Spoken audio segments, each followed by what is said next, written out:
Chapter arithmetic progressions. Question है which of the following are APs, if they form an AP find the common difference d and write 3 more terms. Question के 11th part में numbers हैं a, a square, a की power 3, a की power 4, and so on. अब हमें ये check करना है क्या ये नंबर्स हमारे अर्थमेटिक प्रोग्रेशन में हैं।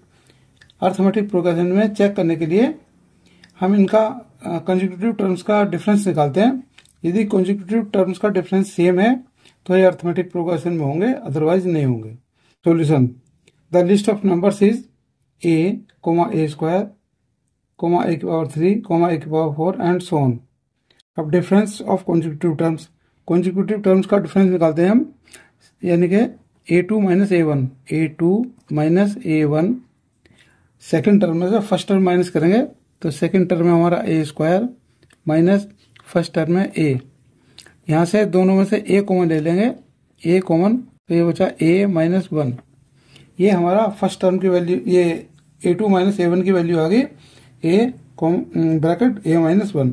अब थर्ड टर्म में से सेकेंड टर्म माइनस करते हैं, यानी कि a3 minus a2 equal to a की पावर 3 माइनस सेकेंड टर्म में हमारा a स्क्वायर, a की पावर 2। तो यहाँ से a की पावर 2 कॉमन आ सकता है, a की पावर 2 और ब्रैकेट में बचा a माइनस 1। तो ये हमारा a3 माइनस a2 की वैल्यू आ गई, a square bracket a minus 1। thus a2 minus a1 की वैल्यू है a ब्रैकेट a माइनस 1 और a3 माइनस a2 की वैल्यू है a square bracket a minus 1। thus a2 minus a1 is not equal to a3 minus a2 because यहाँ पर ये a है, यहाँ ये a स्क्वायर है।